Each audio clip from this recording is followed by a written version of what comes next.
그럼 지금부터 공식으로 토론의 개회식을 시작하도록 하겠습니다. 오늘의 토론을 주관하신 서울특별시의회 서윤기 운영위원장의 개회사가 있겠습니다. 큰 박수로 모시도록 하겠습니다. 오늘은 특별히 60환경 32주년이 되는 날입니다. 이 토론회를 일각에서는 연기하자 하는 의견도 있었고 여러 가지 이유 때문에요. 그런데 도저히 오늘을 놓치고 싶지 않았었던 욕심도 있고요. 그리고 또 오랫동안 준비해 오셨던 여러분들의 마음도 있었고, 그래서 오늘 개최하게 되었습니다. 오늘 의회가 개회되는 날이어서요. 의원님들 결산 토론회도 있고 의회 개회식도 있었고 아주 분주한 날이었습니다. 그럼에도 불구하고 많은 의원님들께서 이 자리에 함께 참석해 주셔서 다시 한번 깊은 감사의 말씀 올립니다. 강남교육감님 오랜만에 뵙는데 건강하시죠? 신성보 교수님 건강하시죠? 이렇게 함께 이 자리에 해서 너무 반갑고 감사합니다. 우리 교육을 위해서 정말 애쓰고 계신 두 분이십니다. 또 현직에서 열심히 우리 서울교육의 혁신을 위해서, 그리고 서울의 민주시민 교육을 위해서 애쓰시고 계신 정말 개인적으로 존경하는 전희영 교육감님, 이 자리에 다시 한번 함께 해주셔서 감사의 말씀드립니다. 민주주의는 완성된 체계가 아니라고들 합니다. 그리고 어느 시대나 민주주의를 이야기하지만은 우리가 의식적으로 노력하지 않으면, 또 그리고 끊임없이 학습하지 않으면 민주주의는 금방 퇴보하거나 그리고 또 다른 전제주의로 흐를 가능성이 있습니다. 독일의 히틀러가 그랬었죠. 독일의 히틀러도 사실 투표를 통해서 선출된 권력이었지 않습니까? 우리 민주주의와 관련해서 오늘 피와 땀과 눈물로 이뤄낸 민주주의는 매 세대마다 새로운 세대마다 학습과 교육으로 새롭게 발전시켜야 하는 그런 시점이라고 생각하고, 민주주의를 발전시키는 것은 진보와 보수의 각각의 진영의 것이 아니라 모두의 것이다 라고 이렇게 생각을 합니다. 이것을 대한민국에서 제도화하기 위해서 수많은 선배님들께서 노력을 하셨는데 참 어려운 험난한 길을 걸어왔습니다.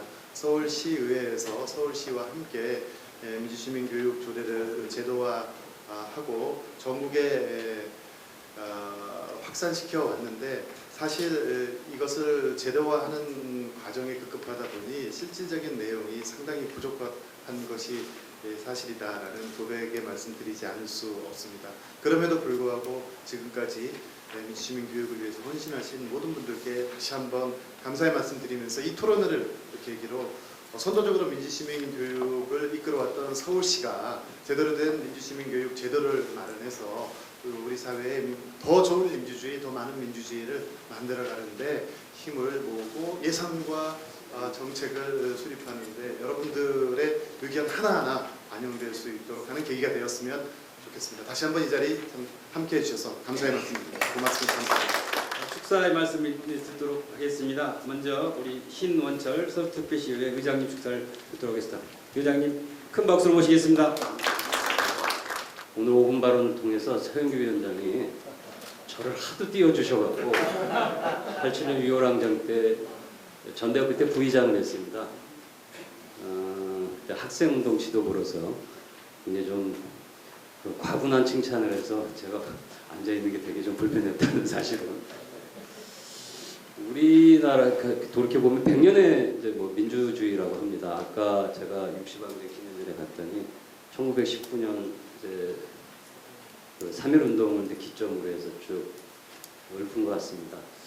국가가 이제 그 제 역할을 못할 때 3.1운동, 그 4.19 혁명, 60항쟁, 촛불항쟁, 시민들이 자발적으로 깨어있는 정신으로 일어났을 때 역사의 물줄기가 크게 좀 변동을 쳤던 것 같습니다.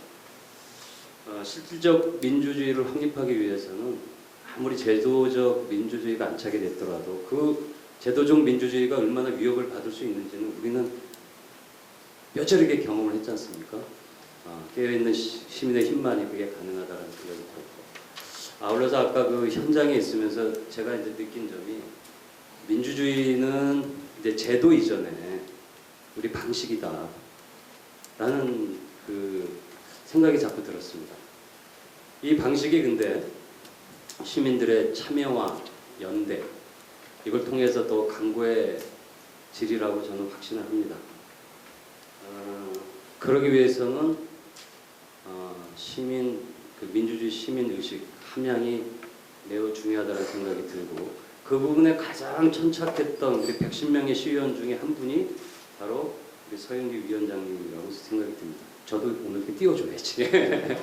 그래서 그 결과를 내기 위해서 많은 이제 노력을 좀 경주하고 있는 것 같습니다. 제가 알기로는 서울시가 지난 2014년도에 서울특별시 민주시민교육에 관한 조례가 제정이 됐죠. 서울시민 누구나 민주시민교육을 받을 수 있도록 제도적 기반은 마련되어 있다고 보여집니다. 그러나 전담기구가 없고 교육 시스템 개발, 또 전문가 양성 등의 어려움이 이제 있는 것도 엄연한 현실입니다. 그래서 시민교육의 이제 접영 확대를 위해서 새로운 방안을 좀 모색해야 되는데, 오늘 바로 이 토론을 통해서 그런 고민을 우리가 이제 이끌어내려고 하는 게 아닌가 싶습니다. 아무쪼록 뜻깊은 토론회가 이어지는데 자그마한 성과라도 내오셔서 우리 서영기 위원장이 준비한 조례안이 잘 또 통과되기를 간절히 좀 기원해 봅니다. 여러분 오늘 함께해 주셔서 너무 감사드립니다. 네, 조희안 서울시 교육감님의 축사를 듣도록 하겠습니다. 저희 서울시교육청도 민주시민교육, 그다음에 학생인권조례 이 문제를 가지고 기나긴 여정을 지금까지 걸어왔습니다. 그래서 여기 지금 강릉 교육감님 계십니다만은 그때 큰 돌파를, 여기 또 의원님들이 같이 돌파를 했죠. 그래서 학생인권조례를 제정했습니다. 그리고 2014년에 제가 취임한 이후에는 민주시민교육과를 설치했고, 또 인권옹호관도 위촉을 했고, 그리고 인권교육센터 설립, 그리고 민주시민교육제를 조례 제정, 그리고 민주시민교육 활성화를 위해 다양한 노력들이 지금까지 제정되어 왔습니다. 근데 이 여정이 아직도 가야 할 길이 참 많이 있는 것 같습니다. 얼마 전에 이제 경남 학생인권조례 이걸 하는데 결국 좌절이 됐는데, 저희가 또 원정 지원, 우리 서울에서 또 되고 있기 때문에 저희가 또 원정 지원으로 갔는데 궁극적으로 아직 통과가 안 됐습니다. 그러나 뭐 한 1년 기다리면 거기도 저는 고도한 물결이 이렇게 될 것이다, 이렇게 생각을 개인적으로 갖고 있습니다. 제 2기에는 아예 저희 슬로건이 창의적 민주시민을 기르는 혁신 미래교육.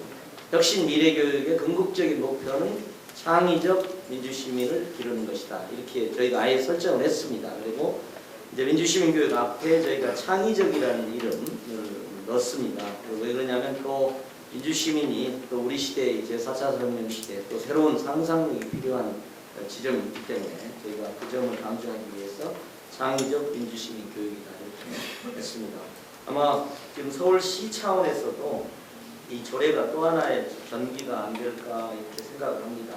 저 개인적으로는 민주주의에 관한 하는 대한민국이 세계 최고다 이렇게 저는 생각을 갖고 있습니다. 지금 뭐 글로벌 신자유주의 해서 민주주의 태조기에 저희가 촛불 시민혁명을 하는 나라가 세계에 한국밖에 없습니다. 그러니까 민주주의의 글로벌 태조기에 민주주의의 대약진을 이룩하는 나라는 여기밖에 없는 겁니다. 그런 점에서도 저는 대단히 중요한 우리가 위상을 갖고 있다 이렇게 생각을 갖고 있고요.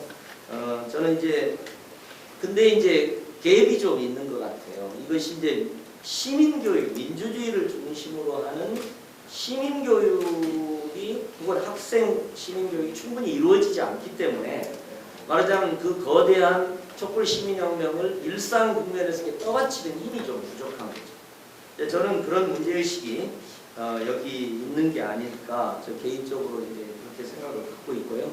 제가 최근에는 이제 뭐 BTS 아니 방탄소년단의 이런 글로벌 그 약진을 보거나 또 기생충 영화 어제 그저께 영화도 봤는데 저는 제가 그런 것들을 보면서 이제 민주주의 교육, 민주주의, 시민교육의 차원에 있어서도 독일만 부러워하는 것이 아니라 한국이 독일과는 다른 세계적인 대표적인 모델을 만들 때도 왔다. 저는 이제 그런 생각까지를 이제 개인적으로 갖고 있습니다. 그래서 저는 뭐 제가 이 조례를 보니까 이제 핵심적으로 민주시민교육원을 만들고 그 시민교육원의 이사회 구성이나 이런 것들을 기존에 볼 수 없을 정도로 굉장히 꿈높고 비정파적으로 이렇게 구성을 해서 시민 쪽으로 이렇게 구성하는 걸로 저는 이해를 하고 있습니다. 그래서 뭐 서울시에서 행안위원회에서도 검토하시겠습니다만 어쨌든 서울이 뭐 사회적 경제, 도시 재생 이런 여러 가지 지점에서 이미 글로벌 선도 도시가 되어 있습니다. 그래서 촛불 시민혁명을 달성하는 이 나라에서 민주주의, 민주시민교육, 시민교육에 있어서도 세계적인 도시가 될 수 있으면 좋겠다. 그런 소망을 갖고 있습니다. 예, 고맙습니다. 뭐 아시다시피 민주주의는 민주시민을 필요로 합니다. 그리고 민주시민은 태어나는 것이 아니라 길러질 수밖에 없고요. 사실 민주시민은 민주사회의 가장 희귀한 공공재라고 생각해요. 어떻게 보면 가장 확실한 공공재이기도 합니다.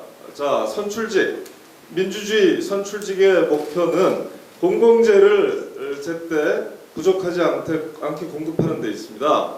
그렇다면 당연히 민주시민이라는 공공재의 기본을 공급하는 일에 게을리할 수가 없습니다. 그런데 여기 딜레마가 생깁니다. 국가나 지방자치단체가 중앙정부나 지방정부가 민주시민 교육을 중요한 정책 목표로 설정하고 지원하게 되면 잘못하면 반변 냄새를 뺄 수가 없단 말이죠. 그리고 잘못하면 그때 정권을 담당하고 있는 정부의 주역의 소속 정당의 당파성을 빼기가 어렵게 됩니다. 이 딜레마를 어떻게 극복하느냐에 민주시민교육의 활성화가 있다고 생각합니다. 민주시민교육을 활성화하는 것에는 찬성하면서도 이것이 언제나 정치와 이념화를 가져오고 정치적 이해 관계에서 득실 계산을 하고 있기 때문에 늘 시비거리로 전락을 하지 않습니까? 그래서 서울시 이 민주시민교육 조례안을 전면 개정할 필요가 있다고 저희 민주시민교육단체들이 의견을 모았습니다. 그러면 어떻게 할 것인가? 역시 이 전담 교육원을 만들 때 이 교육원의 구성을 해서 정치적 시비거리를 없애자 이렇게 얘기했어요. 그래서 시장 소속 정당이 이사회의 과반수를 차지하지 못하게 하고 또 한 성이 이사회의 과반수를 차지하지 못하게 하는 등 여러 가지 장치를 했습니다. 이것이 가장 혁신적인 부분인데요. 이와 같이 정치적으로 비편향성을 확보하고 있는 지배기구가 지원 정책을 펴나가게 되면은 그런 지원을 받아서 행해지는 시민 대상 교육은 마찬가지로 최대한 정치적으로 비당파성을 현지해야 될 겁니다. 여기에 대해서는 우리가 뭐 논쟁성 제한의 원칙이라든가 또는 세뇌, 주입, 교화의 금지 원칙이라든가 아니면 시민 판단 우선의 원칙이라든가 이런 교육적 원칙을 가지고 있습니다. 그래서 내용적으로는 이런 교육적 원칙을 가지고 또 기구적으로는 비당파적 구성을 가지고 민주시민 교육을 정책적으로 지원할 때 이 정책 지원이 시비에 걸리지 않고 어느 쪽이 시정을 담당하든 상관없이 계속 민주시민 교육을 가장 중요한 공공재로서 공급할 의지를 갖게 될 거라고 생각합니다. 저는 지금까지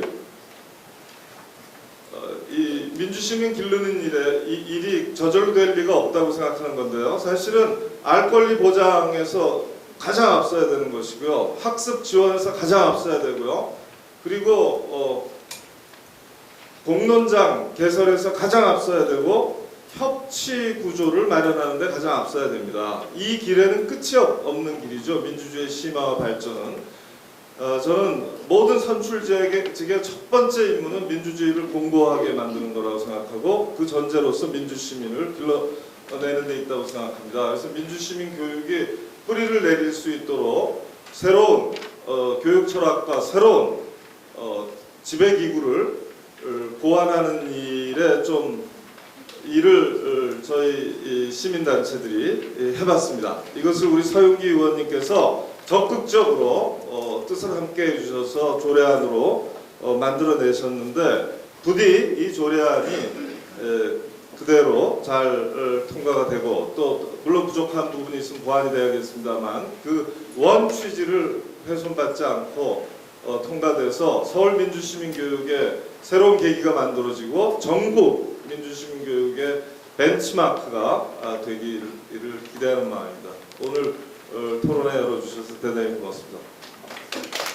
원래는 이 토론 시간에 발제 시간도 있고 한데 오늘 플로어에 너무나 감사하게 저희 시민사회 활동가분들, 학자분들 또는 시민들 많이 오셔갖고요. 시간을 있다가 그 플로어 토론에 좀 시간을 좀 많이 할애를 좀 하도록 할게요. 그래서 오늘 시간 좀 조정해 보도록 하겠습니다. 그러면 시작해 보도록 하겠습니다. 우선 첫 번째인데요. 아까 말씀드린 것처럼 요번에 작년 그 12월 13일 날 지금 여러분들 갖고 있는 자료에 서울 민주시민교육 전면 개정안 조례 전면 개정 제안된 것은 저희가 서울시가 2014년도에 전국 지자체 최초로 민주시민교육 조례를 만들었습니다. 시민교육 조례를 만들어서 했는데 보시면 알겠지만 몇 개 뼈다귀만 얼개만 있어갖고 그거로 이제 몇 년을 진행이 왔는데 이제는 좀 한번 개정을 해보자는 저희가 의견을 모았고 아까 우리 말씀해 주신 것처럼 서영기 의원님이나 행자위원님 몇 분들이 저희한테 같이 논의를 하면서 뭐 개정안을 제출해 주셨습니다. 그래서 오늘 이 제출한 개정안의 주요 골자와 내용이 뭔지에 대해서 우리 서울시의회 행정자치위원회 수석 정무위원실 한태식 선생님께서 발제를 우선 부탁드리겠습니다. 네, 본 서울특별시 민주시민교육에 관한 조례 전부개정 조례안의 취지와 내용에 대해서 말씀드리겠습니다. 먼저 조례안의 개요입니다. 위안번호 270번 서울특별시 민주시민교육에 관한 조례 전부개정 조례안은 2018년 12월 3일 서윤기 위원회 24명이 발의하여 2018년 12월 28일 행정자치위원회로 회부됐습니다. 서울 시민의 민주적 의식과 역량을 강화하고 정치적 문해력과 주권자의 역량을 높이기 위해 정치적 편향을 배제한 민주시민 교육이 필요하고 이를 실현하기 위해서 전문성을 갖춘 민주시민 교육의 전담기구를 설치하고 운영 원칙을 규정하고자 발의한 것으로 보여집니다. 다음 본 개정안의 주요 내용을 말씀드리겠습니다. 먼저 본 개정안의 조문체계는 현행 18개 조항에서 6개 조항을 삭제하고 18개 조항을 신설하고 조항을 3개의 장으로 구분해서 총 3장 30개 조항으로 개정하려는 것입니다. 다음은 주요 개정사항입니다. 본 개정안은 민주시민교육의 목적, 정의, 기본 원칙, 책무 및 교육의 내용을 명시하고 공무원 및 유관기관 근무자의 민주시민 소양교육의 의무화, 종합계획 수립, 민주시민교육원 설치, 이사장의 임명, 이사의 추천, 이용료 또는 수강료 징수, 통반장 및 주민자치회 위원의 정기적 민주시민교육 등을 주요 내용으로 하고 있습니다. 이어 본 개정안을 중심으로 조문체계별로 내용을 살펴보겠습니다. 먼저 안 제1조는 현행 조례의 목적을 건강한 정치생활 실현으로 개정하려는 것이며 안 제2조는 민주시민교육의 정의는 정치 현상에 대해 객관적 지식과 비판의식을 갖고 정치 과정에 참여하고 이를 돕는 모든 종류의 교육으로 정의 규정을 확대하려는 것입니다. 안 제3조는 적용 대상을 서울시에 거주하는 모든 시민에서 서울시에 거주하고 활동하는 모든 시민으로 개정하려는 것입니다. 안 제4조는 기본 원칙을 정치적 문해력 육성, 교화와 주입 금지 원칙, 논쟁성 재현 원칙, 학습자 이해 상관성 원칙, 공적 연대 원칙 등 정치적 성격을 뚜렷하게 함과 동시에 정치적 비편향성을 확보할 수 있도록 교육 원칙을 규정했습니다. 안 제5조는 현행 시장의 책무와 구청장의 책무에 산하 공무원 및 유관기관 근무자들의 민주시민교육 의무를 추가적으로 신설하고 있습니다. 안 제6조는 민주시민교육 내용으로 현행 조례와 표현 방식, 조문 구성에 있어서 좀 상이한 내용이 있습니다만 내용적 측면에서는 유사한 것으로 보여집니다. 안 제2장 내용을 살펴보겠습니다. 총 7개 조항으로 구성되어 있습니다. 현행 7조를 수정해서 안 제7조로 하고 현행 8조부터 12조까지를 삭제하고 안 제8조부터 안 23조까지 신설하고 있습니다. 안 제7조는 민주시민교육 활성화를 위한 종합계획 수립에 관한 사항으로 현행 조례는 계획 수립 시 의견 수렴과 계획 수립 주기를 명시하고 있지 않지만 본 개정안은 자문을 통해 5년마다 종합계획을 수립하도록 하고 있습니다. 안 제8조는 서울특별시 민주시민교육원을 법인으로 설치하도록 강행 규정을 두고 더 나아가 자치구마다 교육원 설치를 위해 노력하도록 규정하고 있습니다. 안 제11조는 교육원의 임원에 대해 규정하고 있고 안 제11조 제1항은 교육원의 임원, 즉 이사장, 이사, 당연직 이사인, 원장, 감사 등 교육원의 임원 구성에 대한 규정을 신설하고 있습니다. 그리고 안 제11조 제2항에는 이사장은 시의회의 동의를 받아 임명하고 이사는 시의회의 추천을 받아 시장이 임명하도록 하며 시의회는 이사 추천 시 특정 정당이 5명 이상 추천할 수 없도록 하고 의회가 추천한 이사 중 2명을 시의원으로 하고 이 중 1명은 시장에 속하지 않은 정당의 의원으로 추천하도록 규정하고 있습니다.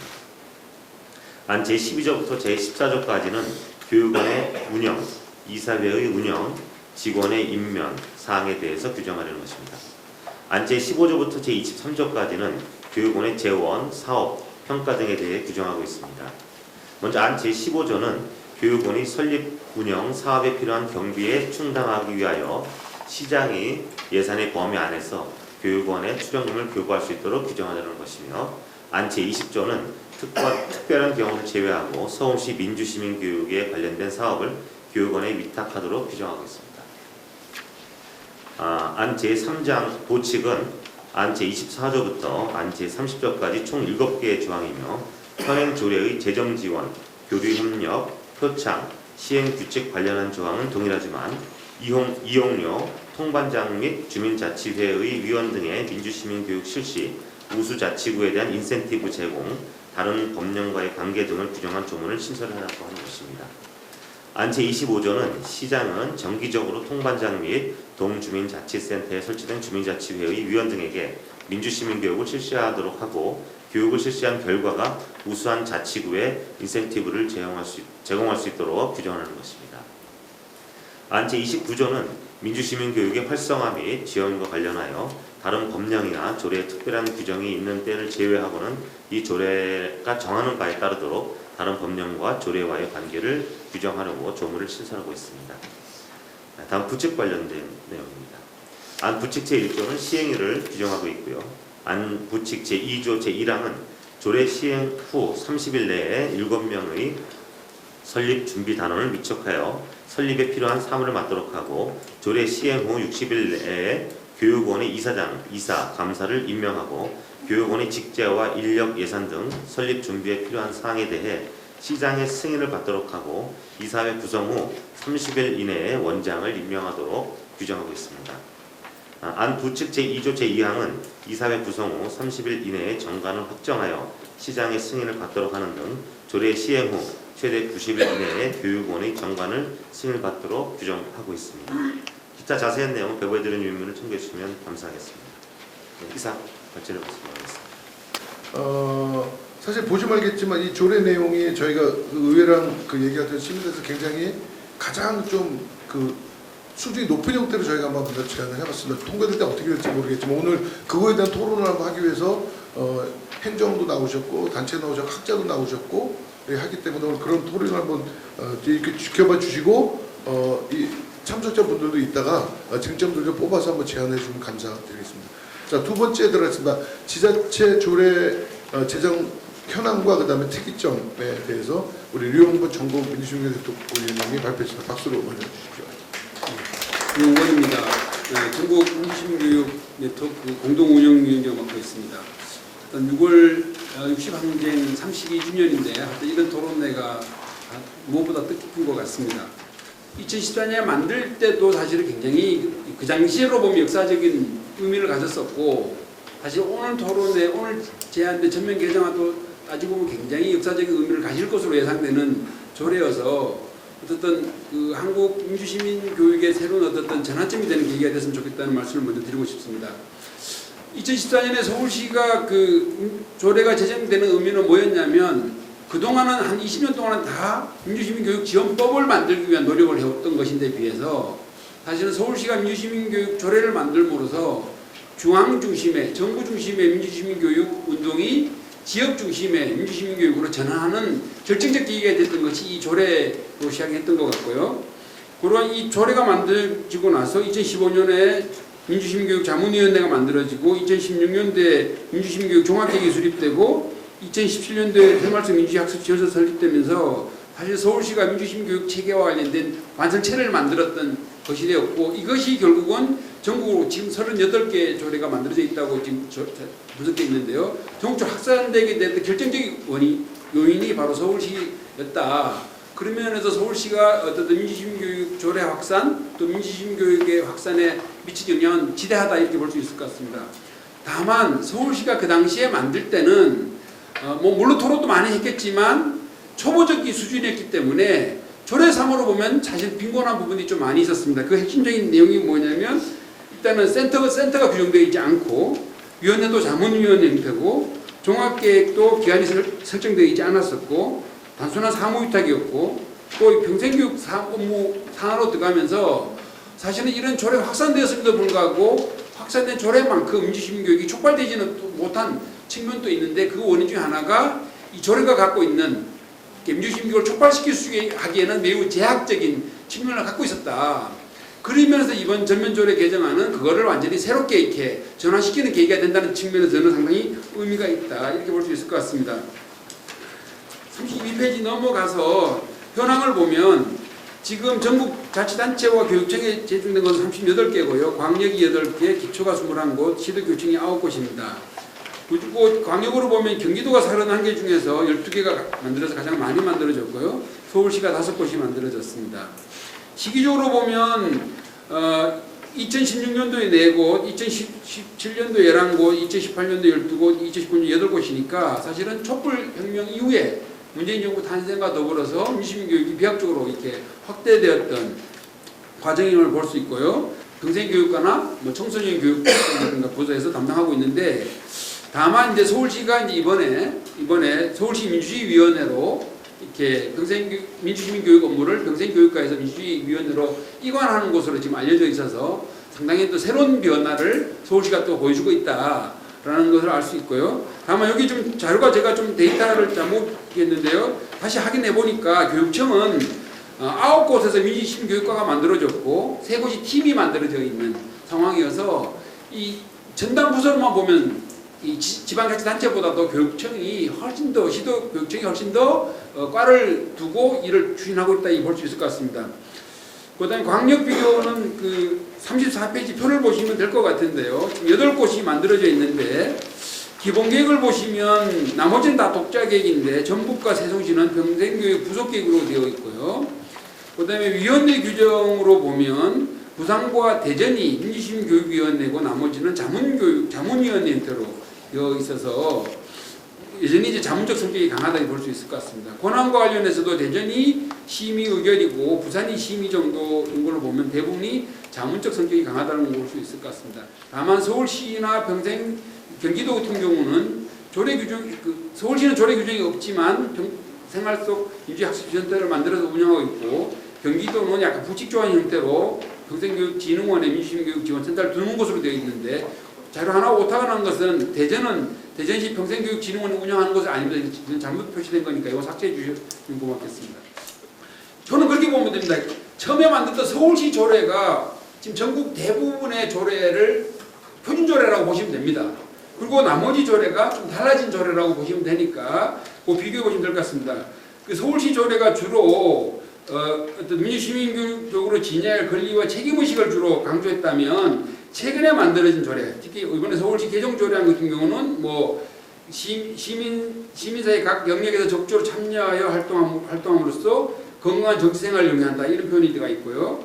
경기도만 하더라도 적극적으로 정치에 참여하는 문화를 조성한다고 되어 있고, 용인시도 보면 사회 문제에 대한 실질적인 관심을 갖는 문화를 조성한다는 걸 보면 이전에는 권리와 의식 함양에 나아가서 문화 조성으로 좀 적극적인 참여와 문화 조성에 강조점이 되고 있다는 걸 알 수 있고요. 최근 그 자료를 보면 헌법상 주권자의 자 또는 평등한 세계 시민으로서 돼 있고, 국제관계에 일어나는 정치 현상에 대한 객관적 지식과 비판 뭐 이런 내용들이 상당히 많이 포함됐습니다. 특히 세계 시민으로서의 또 주권자로서의 어떤 시민의 역할이 굉장히 많이 강조되어 있는 것으로 봐서 이제는 우리가 민주시민교육이 단순히 그냥 정치 교육 수준, 민주시민교육이 자질하는 교육이 아니라 세계 시민으로서 주권자로서의 어떤 적극적인 역할, 책임 부분이 상당히 강조되어 있다라는 측면을 좀 우리가 확인할 수 있는 것 같습니다.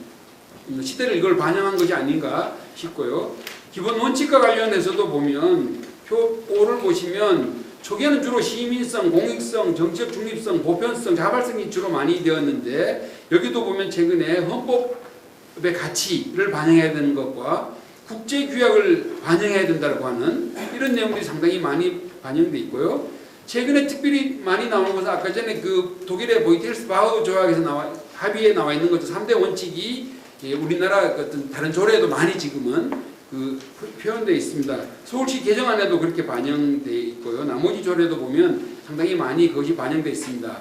알다시피 교화 및나 주의 금지 원칙이나 논쟁성 제한 원칙 이런 것들이 다 최근에 반영되어 있다는 측면이 좀 특이하다고 볼 수 있을 것 같습니다. 뭐 자세한 내용은 읽어보시면 시간이 많지 않아서 제가 좀 빨리 넘어가도록 하겠습니다. 민주시민교육 적용 대상 및 범위과 관련해서는 지금 대부분의 조례가 거주하는 시민으로 되어 있는데, 서울시 개정안이 이제 거주하고 활동하는 모든 시민으로 되어 있다고 하는 것이 가장 큰 특징입니다. 근데 서울시 알다시피 최근에 주민 참여 조례를 보면 다 이제 그 대상이 거주하는 시민이 아니라 거주하고 활동하는 시민. 그래서 학생들이 여기 다니거나 직장이 여기 있어도 시민으로 다 보고 이런 대상으로 포함시키는 걸로 봐서 어떻든 지금의 서울시 개정안은 상당히 의미 있는 것 같습니다. 단체장의 책무와 관련해서도 40페이지 표를 보시면 서울시 개정안에 보면 6시간 이상을 공무원들이 또는 유관기관이 이렇게 반드시 실시 의무교육, 소양교육을 해야 된다고 되어 있고, 용인시 같은 경우는 4시간 이상을 또 노력해야 된다고 되어 있어서 제가 보기에는 최근에 어쨌든 공무원들의 민주시민교육에 어쨌든 필요성들이 제기되기는 한데, 다만 서울시가 예를 들면 이게 너무 의무장으로 두는 것은 약간 법 논란, 이렇게 위법 논란이 있을 수 있어서 공고사항으로 하는 것이 좀 적합한 측면이 있는 것 같기는 합니다. 근데 예를 들면 대전시를 보면 책무와 관련해서 모든 시민은 개인의 능력과 배경에 상관없이 민주시민교육 받을 자격이 있다 해서 시민권까지 약간 확장시켜서 대전시는 약간 반영하고 있다는 게 약간 특이한 측면이 있고요. 용인시 같은 경우는 전문성과 경험이 풍부한 인력을 배치하도록 한다라고 해서 어쨌든 이런 전문 인력의 육성, 지원 뭐 이런 것들에 대한 강조가 좀 특이한 것 같습니다.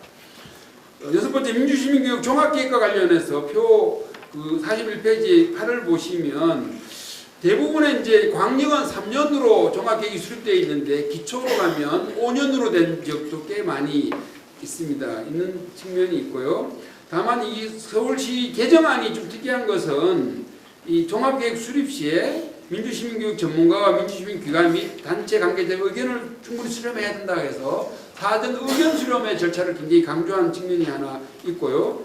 경기도 같은 경우는 보시면 민주시민교육과정 프로그램과 민주시민교육기관 및 단체 교육 품질 인증에 관한 연구개발 등을 내용을 좀 반영한 것이 좀 특이하고, 용인시 같은 경우는 지역사회와 시민생활 영역을 연계한 민주시민교육 활동 방안과 프로그램 개발, 그러니까 지역사회와 시민생활과 연계한 민주시민교육에 대한 부분을 특별하게 강조했고, 군포시는 그것으로 더 나가서 학교와 관련돼서도 연계한 걸로 보면 최근에 어떻든 민주시민교육의 종합계획에는 단순하게 그 정치 제도나 이런 뿐만 아니라 지역사회, 학교, 힘생활과 연계한 어떤 프로그램 개발 등이 좀 강조되고 있다 이렇게 볼 수가 있을 것 같습니다. 7번째 민주시민 교육 내용과 방법과 관련해서 표 9, 43페이지를 보시면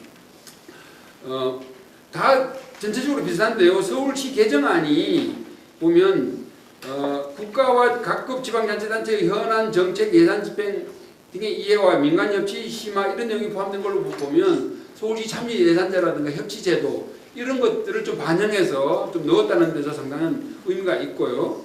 대전광역시가 기후변화, 양성평등, 이주노동자, 세계주의에 대한 가치를 좀 넣었고 경기도 같은 경우는 헌법과 국제규약을 좀 포함시켰던 측면이 좀 특이한 것 같습니다. 교육, 강연, 학술대, 축제, 박람회, 전시회, 경연 등 이런 다양한 활동을 어쨌든 지원할 수 있도록 한 내용이 좀 특이한 부분이 있는 것 같습니다. 위원회와 관련해서는 표 10, 45페이지를 보시면 되는데요. 뭐 이건 앞서 말씀했던 것과 같이 거의 비슷한데 대부분이 다양한 의견을 수렴한다고 해서 자문기구로 되어 있는데 아까 대전이 심의 의결로 되어 있다고 하는 특징이 있다는 정도만 참고하시면 될 것 같습니다. 그 다음에 그 중간 지원 조직과 관련해서는 표 11을 보시면 서울시가 조례에 없는데 지금 서울시 생활속 민주주의 학습 지원센터를 운영하고 있는 게 특이하고 서울시 개정안이 뭐 혁명적으로 지금 제안한 거죠.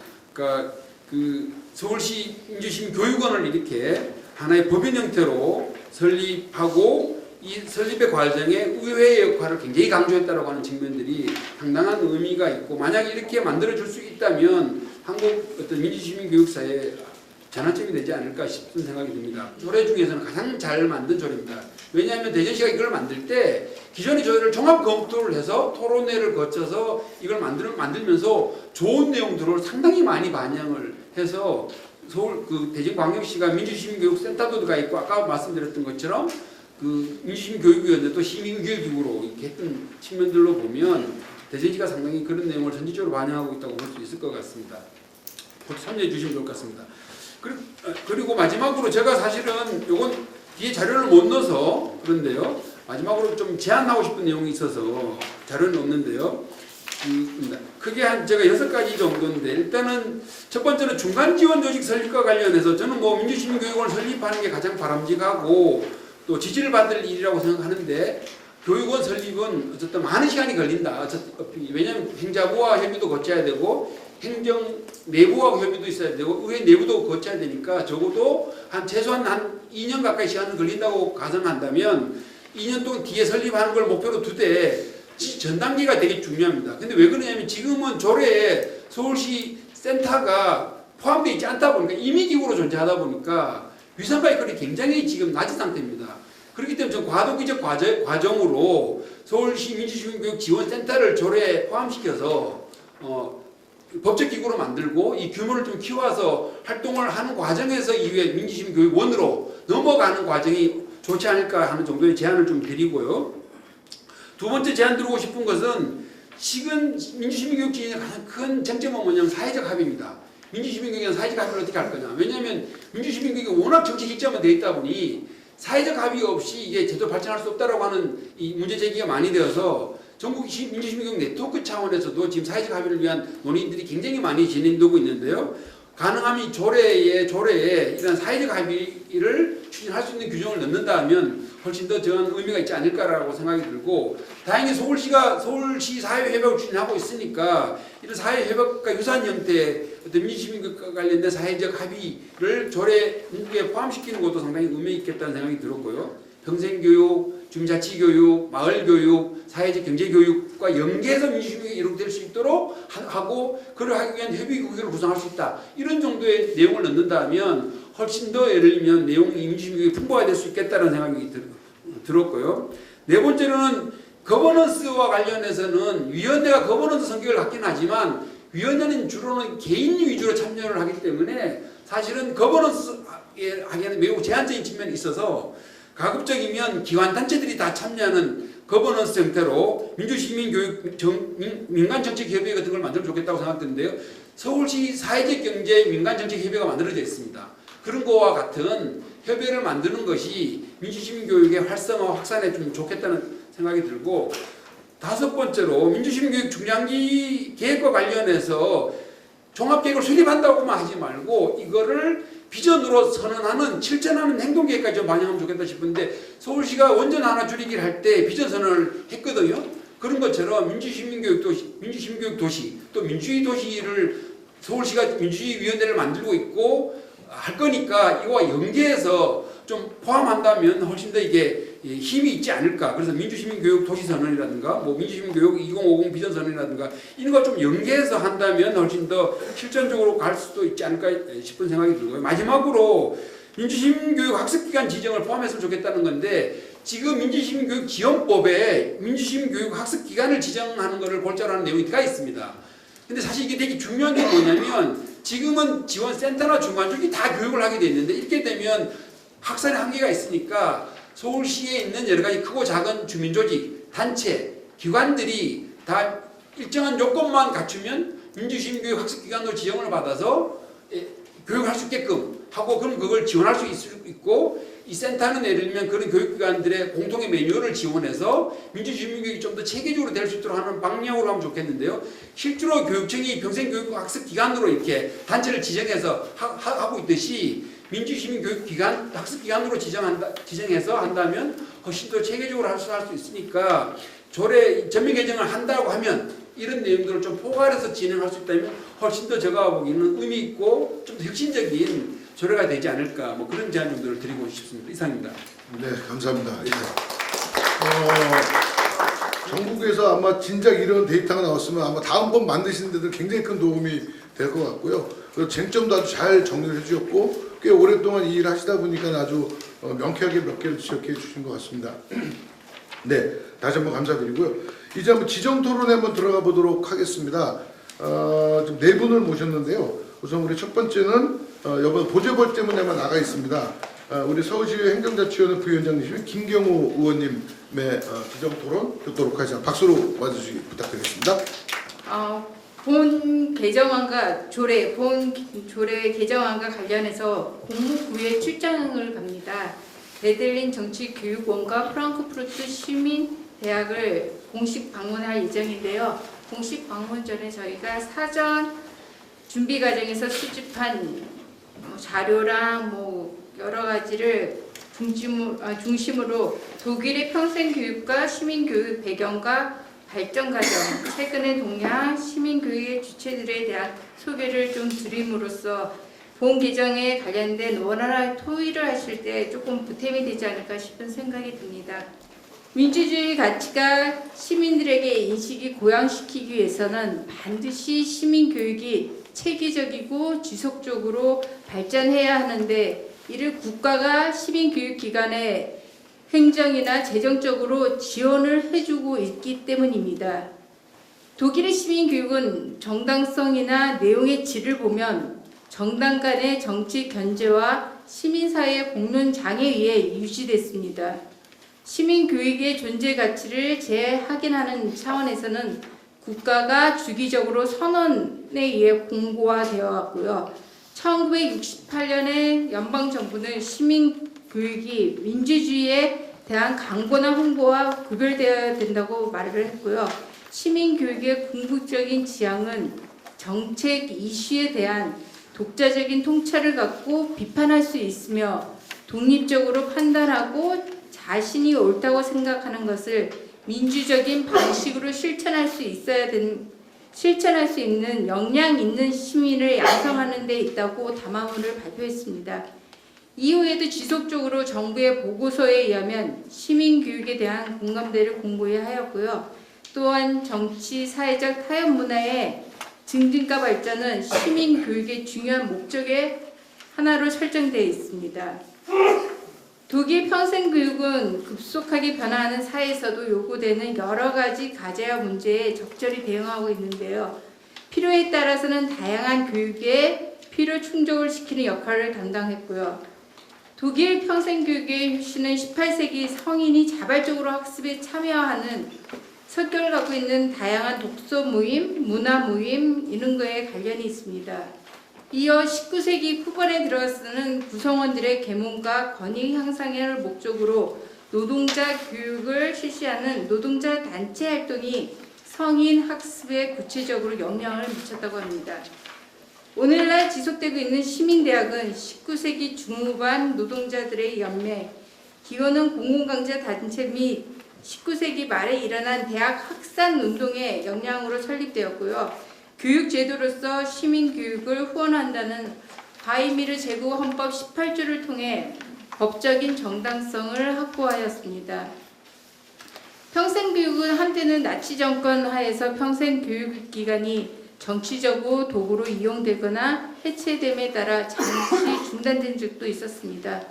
하지만 제2차 세계대전이 종결된 이후 독일의 분할 점령 연합군, 특히 미국이나 영국의 적극적인 지원을 통해 기존의 시민대학 조직을 기반으로 한 성인교육이 크게 확대됐습니다.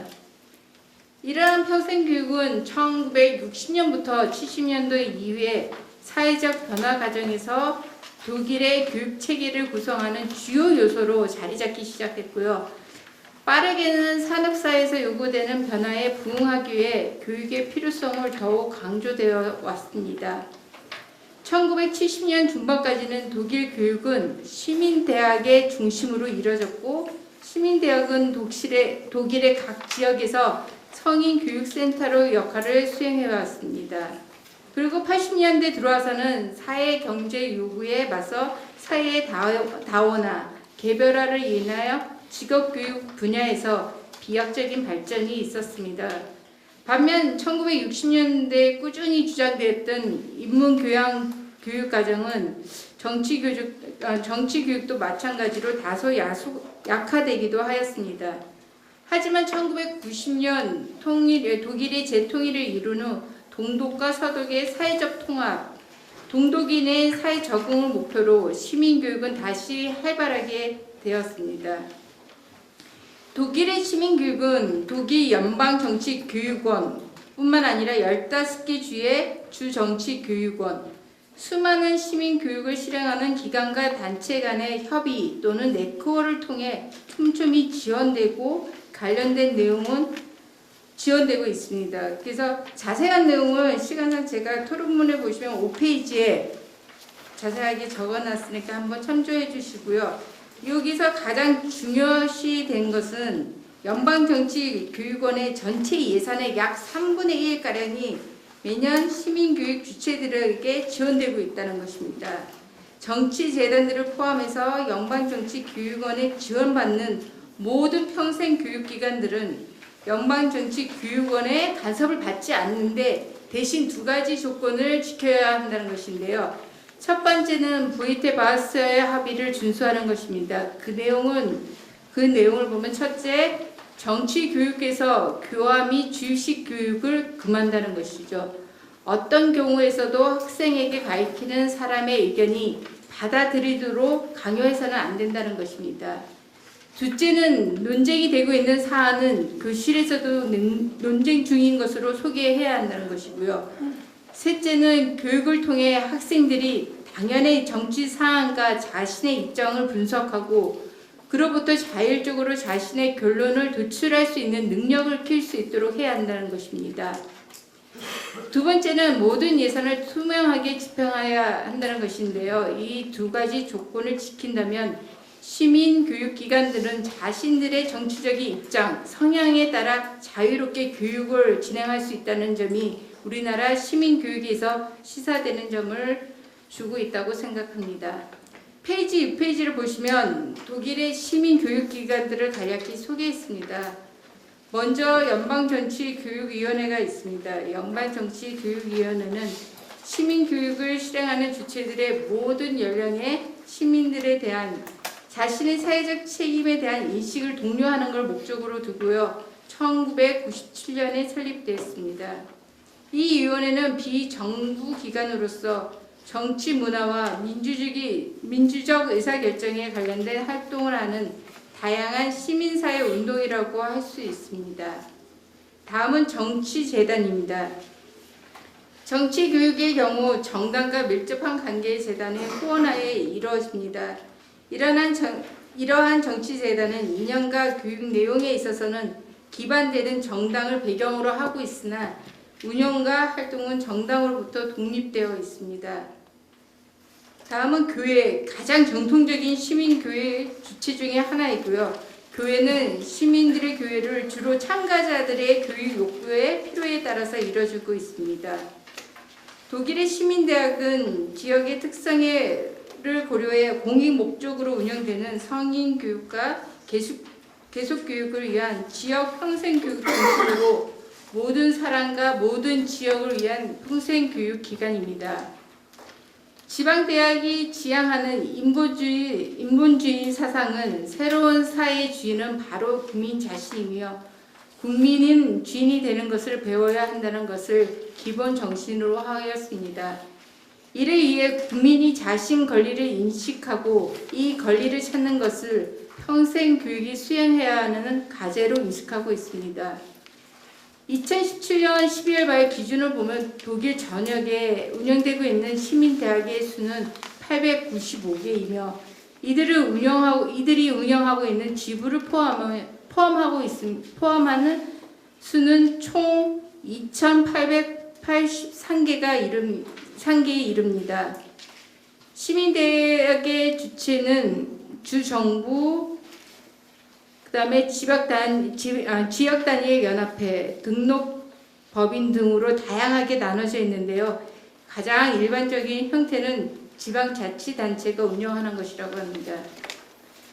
제가 몇 가지 독일 사례와 독일에 대해서 소개시켜드렸는데요. 독일은 시민 참여와 정치적인 갈등을 해소하는 요소로 시민 교육을 대단히 중요시해왔습니다. 물론 많은 재정이 투자되고 있음도 알 수 있고요.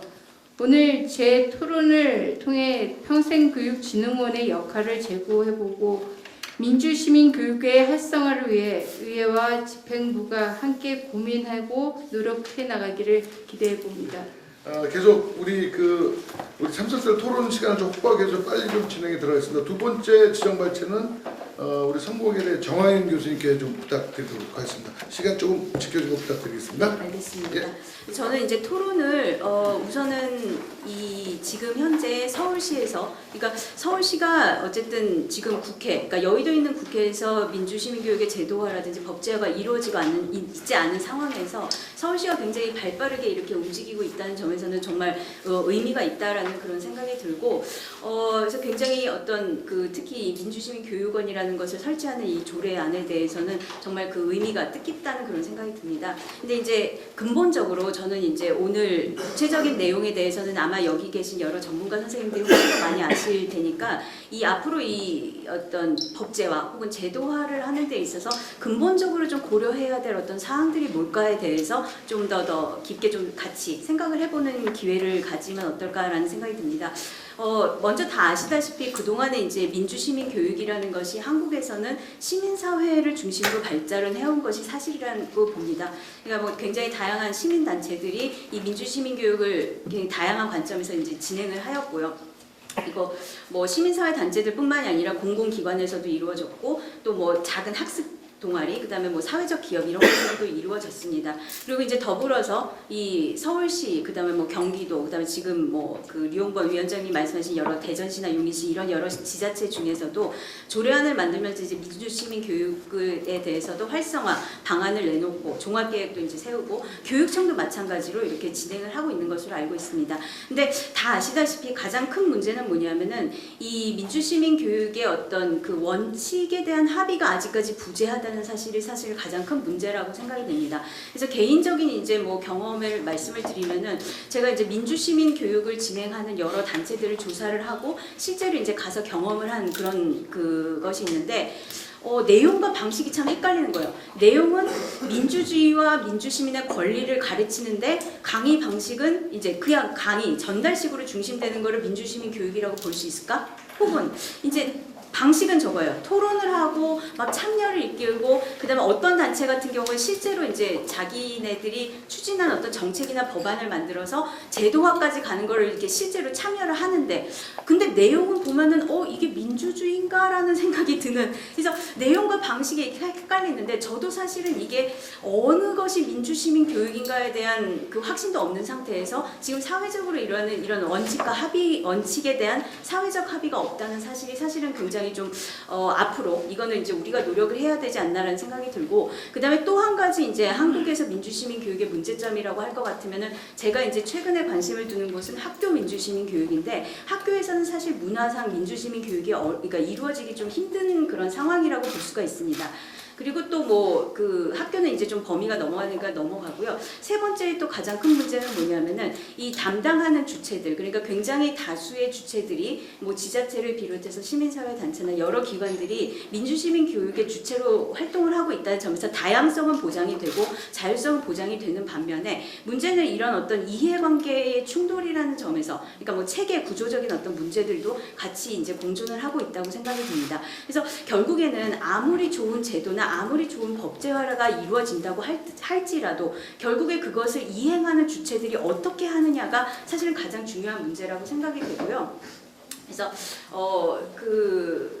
이거를 과연 그러면은 특히나 다른 어떤 교육이나 이런 경우에는 그 탑다운 방식이나 이런 걸로 해도 저는 상관이 없다고 봐요. 근데 민주시민 교육 같은 경우에는 민주시민 교육이라는 그 개념 자체가 절차적인 정당성이 보장되지 않는다면 결과적인 정당성은 이게 그 의심을 받을 수밖에 없습니다. 그래서 반드시 이 민주시민 교육에서는 그 절차적인 정당성이 보장이 되어야 되고요. 절차적인 정당성이 보장이 되기 위해서는 그런 어떤 과정에 다양한 이해관계자가 참여하는 것뿐만이 아니라 내용이나 이런 합의에 대한 굉장히 많은 노력들이 필요하지 않나라는 생각이 듭니다. 그래서 그런 점에서 저도 이제 굉장히 류홍범 위원장님이 이 우리나라 지금 현재 지자체에서 그 조례 현황들 이렇게 비교 분석해 주시고 굉장히 감동을 받았습니다. 그래서 저도 이제 공부를 앞으로 좀 해야 되는데 이렇게 많은 어떤 지자체에서 실제로 이제 그 다양한 방식으로 이루어지고 있는가에 대해서는 굉장히 많이 공부를 한 것 같고 아까 잠깐 말씀하셨지만 이제 그 뭐 여러 가지 누가 담당하느냐 내용은 어떻게 다르냐 뭐 이걸 떠나서 저도 사실 뭐 중간 지원 조직에 대해서는 조금 앞으로 뭐 중간 단계, 그러니까 교육원이라는 걸 설치와 중간 단계에서 과연 이거를 어떻게 할 것인가에 대해서는 조금 더 고민해 볼 그럴 필요가 있다라는 생각이 듭니다. 그리고 이제 본격적으로 넘어가서 지금 이제 제가 와서 조금 더 명확하게 서울시 민주시민 교육에 대한 조례 개정안을 갖다가 좀 읽어본 것 같은데요. 내용상으로는 사실 굉장히 그 좋은 내용이 많고 그리고 이제 그 보면은 주요 내용 중에는 보이텔스 파워 원칙에서 도출된 내용들 그런 것들이 이제 많이 되어 있는데 저는 좀 두 가지 키워드를 중심으로 우리가 함께 좀 생각해 볼 필요가 있지 않나라는 제안을 좀 드리고 싶습니다. 첫 번째는 뭐냐면 공공성이라는 그런 개념입니다. 이게 이제 서울시라든지 아니면 이제 나중에 만약 예를 들어서 여의도 국회에서 이제 법제화가 이루어져서 민주시민 교육원이라는 것이 뭐 어떤 전국적인 차원에서 만들어지는 경우에 이제 그 슬로건은 그걸 거예요. 그러니까 공공성을 강화를 할 것이다.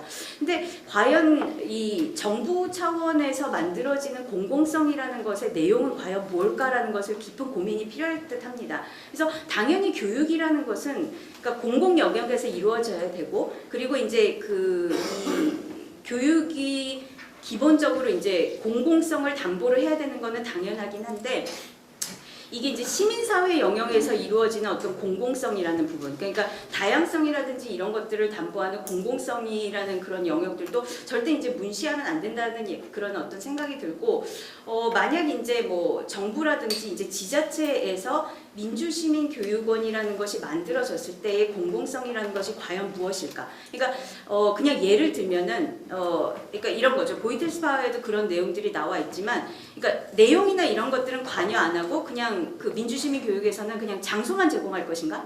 혹은 장소만 제공하는 것이 아니라 어느 어떤 방향, 그러니까 우리가 서울시에서 가는 방향이라든지 한국에서 한국에서 가는 방향, 민주주의의 방향은 저기다라고 이제 지시를 해놓고 그런 내용까지 관여를 할 것인가에 대한 그런 공공성에 대한 부분을 반드시 우리가 좀 생각을 해봐야 되고 내용과 관련해서는 이제 중립성에 대해서는 굉장히 많은 분들이 고민을 하고 있을 거라고 생각이 됩니다. 근데 이게 중립성이 그냥 정치적인 이념 이런 걸 떠나서 사실은 이제 민주시민 교육이라는 것 자체가 이제 그 내재한 어떤 중립성의 문제가 있는데 뭐 예를 들어서 이런 거죠. 그러니까 정부가 주도를 했을 때는 효율성이라든지 아니면 공공성은 확실히 높아질 수가 있어요. 근데 이제 문제는 뭐냐면은 약간의 이제 관료주의라든지 뭐 행정 편의주의로 빠질 그런 위험성이 있고 민간이 이제 주도를 했을 때는 자율성이라든지 민주성이라든지 정당성은 높아지지만 한편으로는 이제 이런 것들이 어떤 실제로 어떤 그 국가에서 하는 공공성은 조금 더 이렇게 낮아지지 않을까. 그래서 이런 중립성이 단순히 어떤 정치적인 어떤 이념적인 중립성을 떠나서 그런 중립성을 떠나서 민주시민 교육이라는 그런 어떤 교육 내용과 방식과 관련된 중립성에 대해서도 우리가 반드시 좀 고려를 해봐야 되지 않나라는 생각이 듭니다. 그래서 마지막으로 이제 좀 시간이 없으니까 빨리 말씀을 드릴 텐데요. 제가 이제 시간이 없다고 하시니까 네, 시간이 없다고 하셔가지고 좀 천천히 해도 될까요? 시간은 좀 네, 그래서 그래서 마지막으로 간략하게 말씀을 드리면은 제가 이제 이 제목을 보니까 여기 이제 서울 시민의 민주 의식과 민주 역량 강화를 위한 이런 말이 있어요.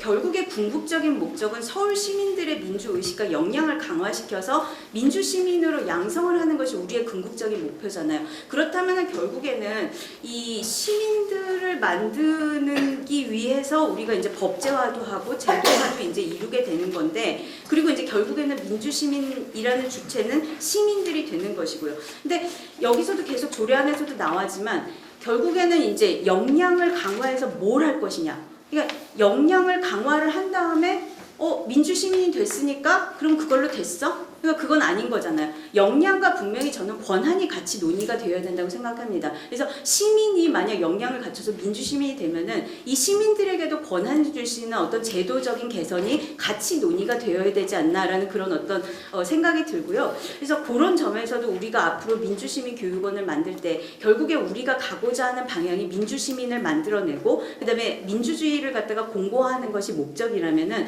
그런 어떤 권한이나 역량을 더불어서 권한이라든지 제도 개선도 같이 논의해야 될 필요가 있다라는 생각이 들고 그래서 단순히 교육 이행을 갖다가 누가 할 것이냐 누가 주체가 되고 누가 담당할 것이냐 누가 운영 주체가 될 것이냐 이런 것들도 물론 중요하지만 결국에 우리가 궁극적으로 바라는 바는 시민들이 민주시민이 돼서 그 역량을 그럼 어떤 식으로 발휘할 것인가에 대한 근본적인 생각이 같이 고려돼야 되지 않을까라는 생각이 듭니다. 여기까지 하겠습니다. 감사합니다.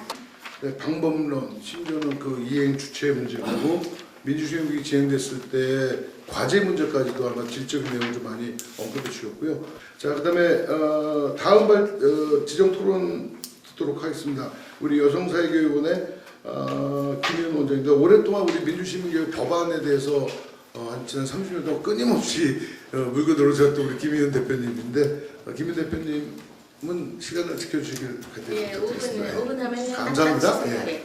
이제까지 걸어온 이 길을 보면 정말 조금 감동스러운 생각이 있는데 사실 민주시민 교육이라고 하는 것이 시민사회 단체들이 한 3, 40년 동안 걸어온 길이거든요.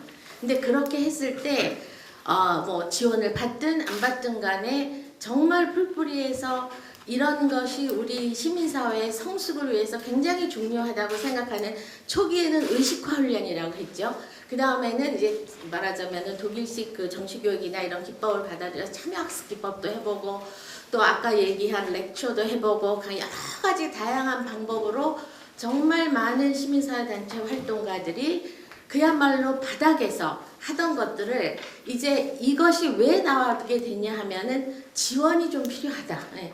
우리가 바닥에서 하는 것도 굉장히 중요한데 이거를 효과적으로 좀 조직화내고 체계화내고 제도적으로 지원해주는 그런 거가 정말 필요하다고 해서 여기까지 왔다고 생각을 하고 실제로는 저는 굉장히 중요한 거가 시민사회 단체들의 풀뿌리 교육과 만약에 제도화된다고 하면은 교육원이든 어떤 형태든 간에 어떻게 해서 자율성과 그 다음에 그 그 관의 지원이 함께 어우러지는 시민사회 교육이 될 것인가, 그것이 굉장히 중요하다고 생각해요. 독일하고는 평생교육하고 이 정치교육의 발원지부터 틀리거든요.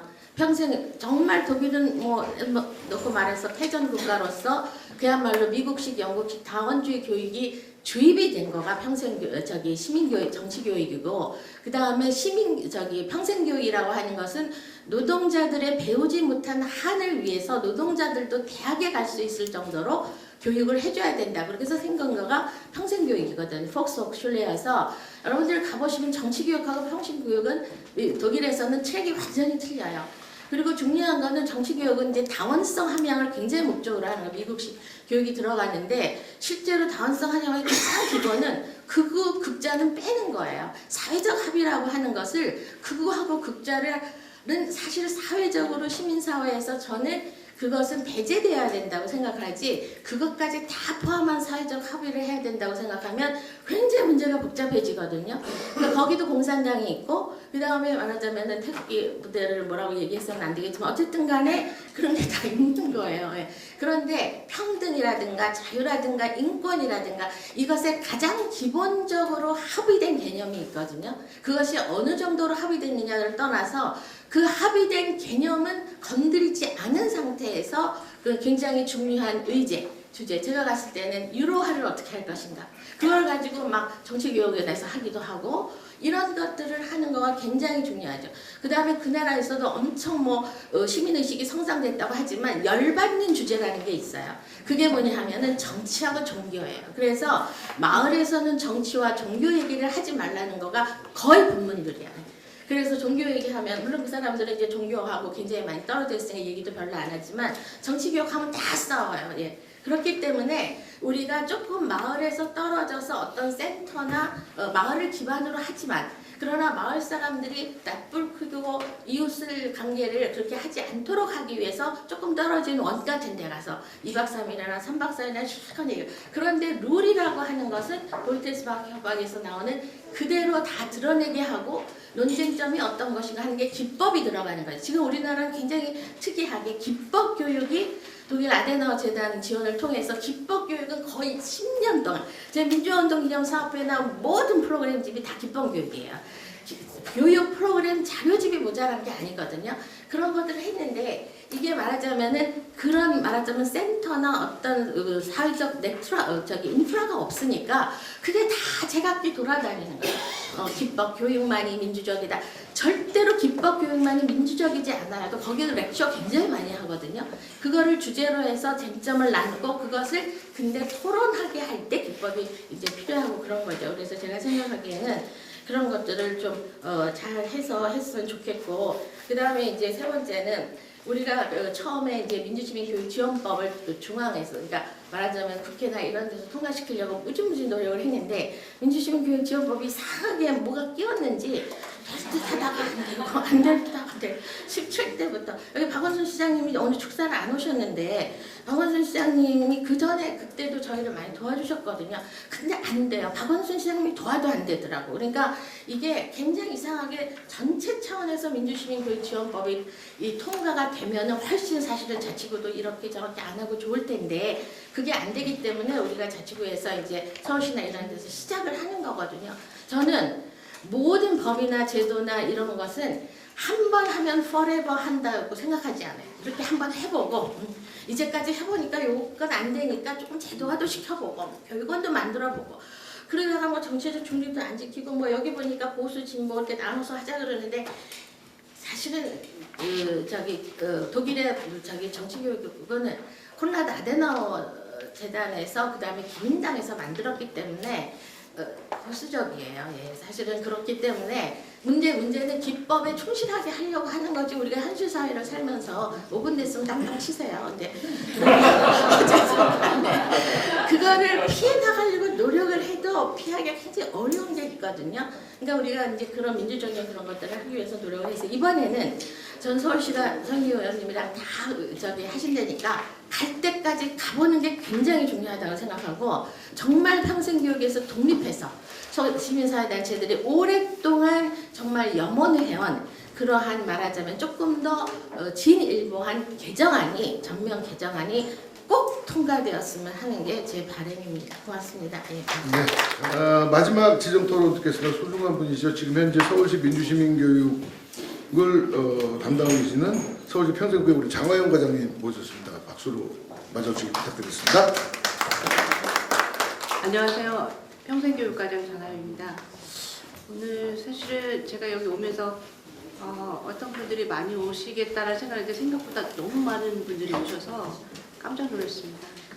그래서 제가 오늘 그 말씀드릴 사항은 저희 지금 민주시민교육 관련해서 저희 부서에서 하고 있는 내용, 그 다음에 그동안에 흘러왔던 경과라든지, 그 다음에 우리 서은기 위원장님께서 발의하신 조례에 대한 어떤 법률 자문사항 간략히 보고 드리고요.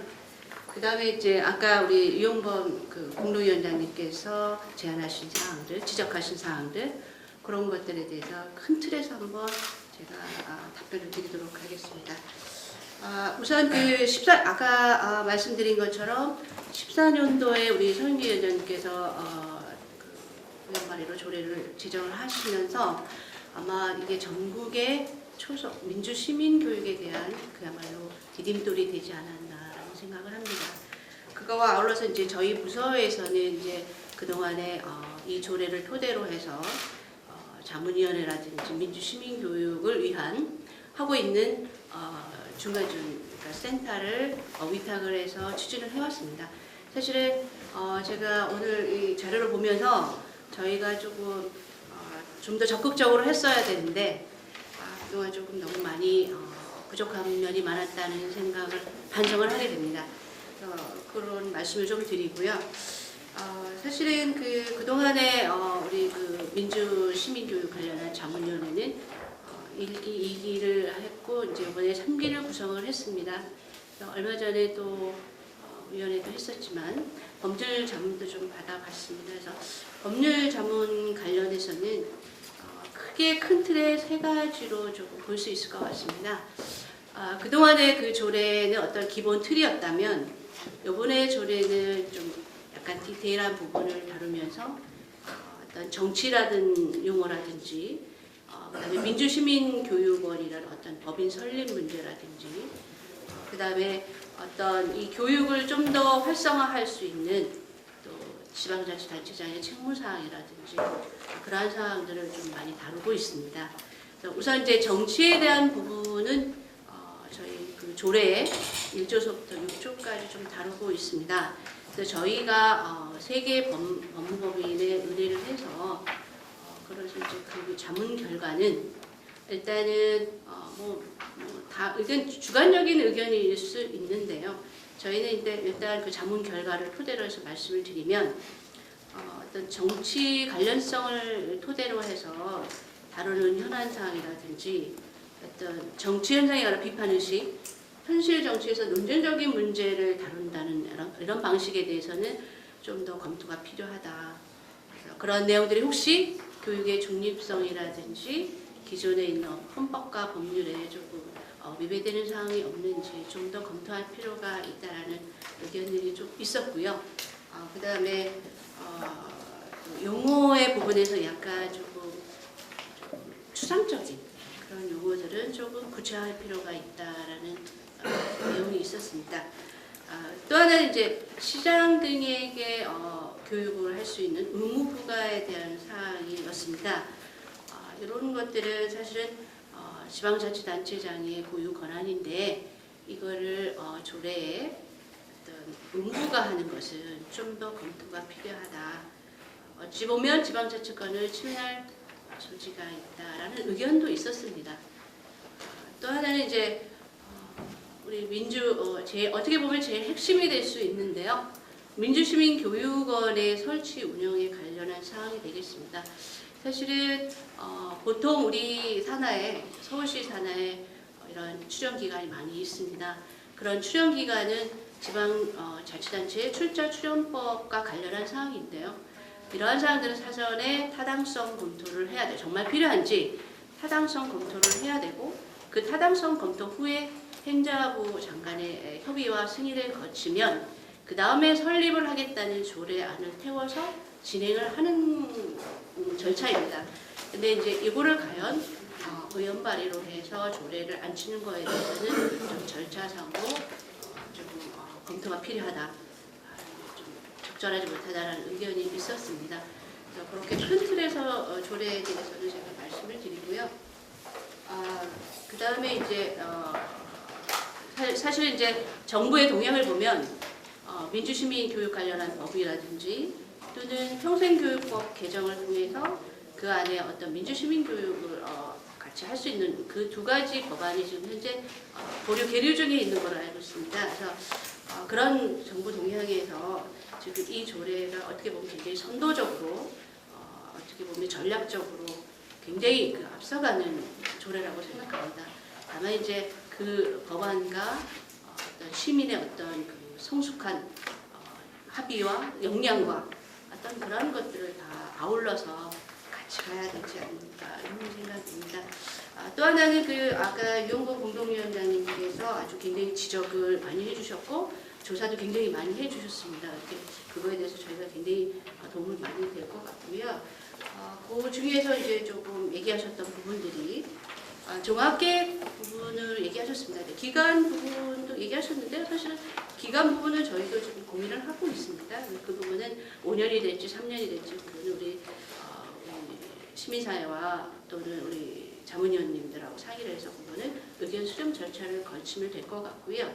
또 하나는 그 자문위원회, 기존에 지금 조례에는 자문위원회가 들어가 있습니다. 그 자문위원회의 성격이 자문이냐 시민의결기구이냐에 대한 그 두 가지 포인트였는데요. 사실 그 두 가지는 구성력을 갖느냐 안 갖느냐, 그 위원회가 구성력을 갖느냐 안 갖느냐의 차이인 것 같습니다. 어떤 뭐 대전이라든지 이런 데는 지금 시민의결기구를 두고 있는데 그 부분도 조금 논의를 해서 하면 될 것 같습니다. 또 하나는 그 사무위탁이냐 뭐 센터 규정을 하느냐 뭐 이런 얘기였는데 저희 그 민간위탁은 크게 예산 지원형이 있고 수익 창출형이 있습니다. 예산 지원형 형태로서 저희가 사무위탁을 하고 있는 거고요. 사실은 저희가 지금 위탁 사업비가 많지 않습니다. 지금 현재 홍사단에서 하고 있는 한 1억 조금 넘습니다. 그 안에는 인건비가 좀 있고 사업비가 있는데 사실은 저희가 실천하고자 하는 민주주의는 생활 속 민주주의 학습입니다. 근데 사실은 그렇게 풀뿌리로 가기 위해서는 이 예산은 사실 턱없이 부족한 예산인 거는 맞는 얘기고요. 그러니까 그러기 위해서는 좀 더 적극적이고 제도화하는 그런 부분에 대해서는 공감하고 있습니다. 그다음에 제안하신 시간이 어떻게 될지 모르겠는데 제안하신 아까 6가지 그 부분에 대해서 좀 정리를 해봤습니다. 일단 그 중간 지원 조직 설립과는 상당 기간 소요된다는 부분에 대해서는 아마 다들 공감을 하고 계실 것 같고요. 전 단계로 지원센터 설립하는 부분, 그걸 조례에 포함하는 부분은 아마 좀 검토를 같이 해봐야 될 것 같습니다. 또 하나 이제 조례에 사회적 합의 부분을 규정해서 삽입하는 그 부분도 아마 좀 같이 검토를 해봐야 될 것 같고요. 그다음에 그 교류 협력 차원에서 주민자치라든지 사회경제 사역신 그런 교류 협력 차원에서 거버넌스 하는 거는 지금 당연히 마땅히 그렇게 가야 되는 추세라고 생각합니다. 또 하나는 그 거버넌스 안에 기관 단체도 같이 협력하는 큰 틀에서 같이 공감대를 이루어가는 그런 형태도 필요하다고 생각합니다. 또 하나는 이제 민주시민 중장기의 어떤 비전을 실천할 수 있는 행동 계획을 하는 거에 대해서 지금 시점은 이게 필요하다고 생각합니다. 그다음에 마지막으로 학습기간 지정하는 부분이 있었는데요. 사실은 동주민자치 그런 데까지 풀뿌리로 민주주의가 이루어지기 위해서는 사실은 저희 서울시뿐만 아니라 자치구뿐만 아니라 또 시민단체까지 같이 이렇게 실비추처럼 연결이 되려면 사실은 이런 학습기간도 필요할 거라고 생각이 듭니다.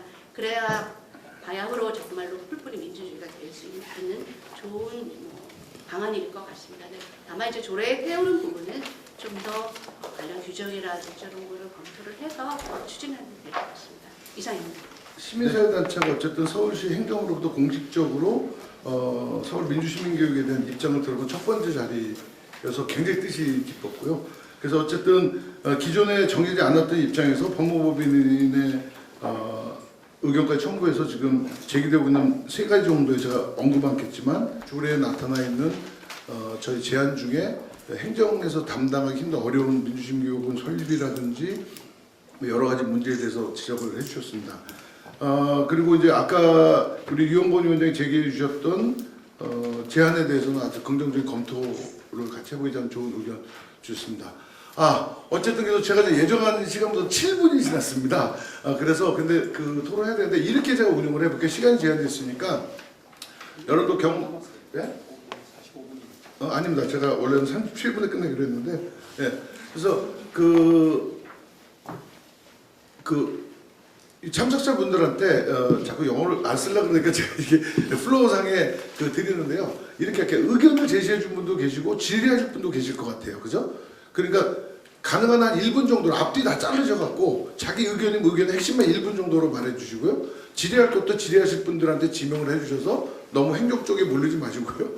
부탁드릴게요. 그래서 지명을 해서 그 다음에 질의를 해주시면 다 모아서 저희가 한 5분 정도 남겨놓고 플로어에 있는 지금 각기 의회 특히 이제 행자위에 그 부위원장도 오셨고 행정도 오셨고 시민단체도 오셨기 때문에 그 의견 한번 들어보는 시간을 갖는 게 좋을 것 같습니다. 저는 이 세계 시민으로서의 단어가 꼭 여기 들어가야 되나 하는 의문점을 갖게 됩니다.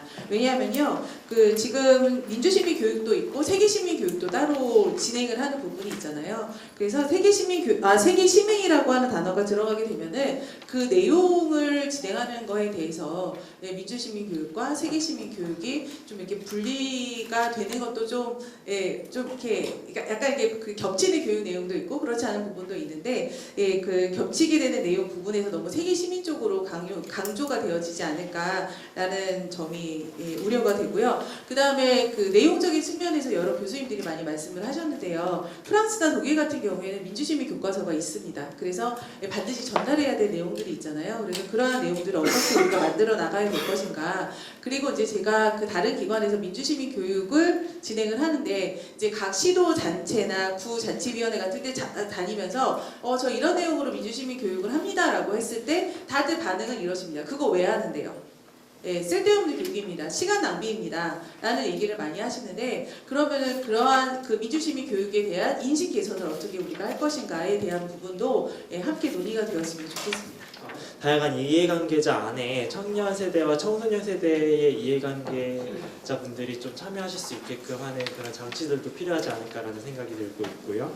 두 번째로 저도 시민교육에 많이 관심이 있어서 이제 유럽의 선진국의 시민교육이 어떤지를 인터뷰를 하다가 알게 된 점이 교육을 받은 사람이나 교육을 하는 사람이나 시민교육에 대한 상이 정확히 있지 않는 게 좀 특징점이었습니다. 그래가지고 초기 단계에는 교수자에 대한 어떤 시민교육의 교육도 필요하지 않을까라는 생각이 있습니다.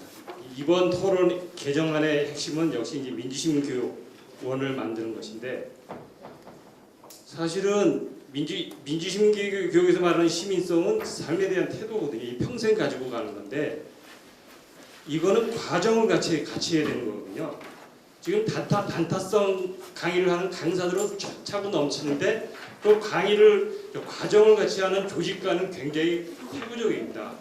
그래서 앞으로 민주시민교육을 만들게 되면은 이런 과정을 같이 하는 조직과를 어떻게 이걸 지원할 건가 이런 부분이 좀 강조되지 않을까 이렇게 생각이 됩니다. 독일 교수 요소로 너무 집중되다 보니까 인간이 가져야 될 민족 태도 그리고 제가 요 얘기 마지막으로 끝으로 우리 동네에서 제가 매주마다 노인들 할아버지 할머니하고 민주시민교육을 한 지가 10주를 해봤는데 배려, 돌봄 이것도 다 민주주의로 생각하는 어르신들이 많더라고요.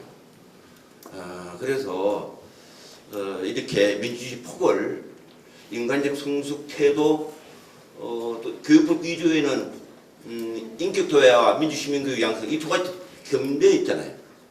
따라서 인간이 되고 시민이 되고 하는데 이 분리되지 않도록 인간인데 또 시민이 안 되는 사람이 있고 시민은 돼 있는 또 인간적 성숙이 안 되는 사람이 있기 때문에 우리 사회에서는 양자가 분리되지 않도록 하는 민주시민교육의 약간 시민적 사항이 있는데 그렇게 주의를 좀 기울이면 불필요하게 특정 정당이 주도하는 그게 아니라고 하는 느낌을 오히려 더 하는 느낌을 더 줘가지고 이 내용을 쭉 보면은 오히려 부스로 만드는 거 아니겠는가 하는 우려가 좀 있습니다. 이상입니다. 네.